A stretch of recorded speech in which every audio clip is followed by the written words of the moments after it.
changes in eye care I want to see in India by 2030. So when you listen to this topic, you see this, lots of changes come into our minds, right? Lots of ideas pouring into our minds. But I was wondering, amongst those myriad of changes, what is the one thing? What is that one thing that if we could do, that would ensure a complete makeover in the way we practice eye care?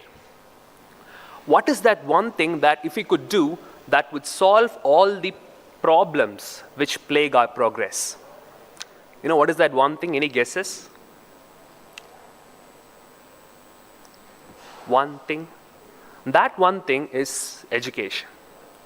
As Sir just mentioned, education is the one thing that we have to focus.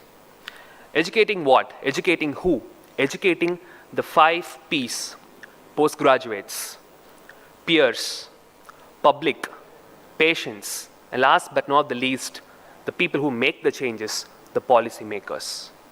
But how many of you think that there is an inequality in educating these 5 P's? Raise of hands, please. Great.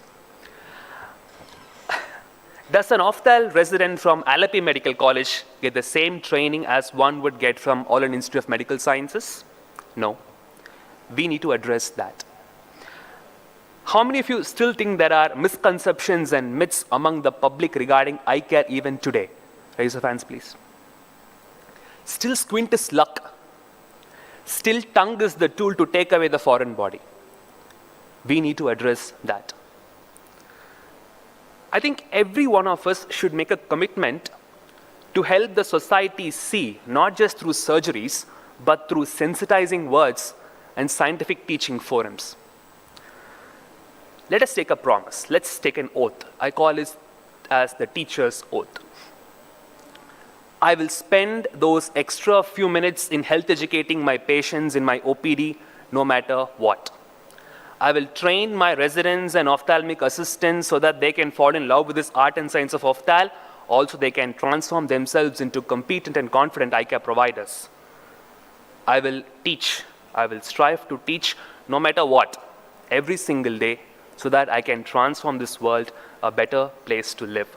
Let us be the voice of the voiceless. Let us all teach to reach. Thank you. Thank you so much for the patient listening. Thanks for selection, felicitation. Thank you, ma'am, for joining us.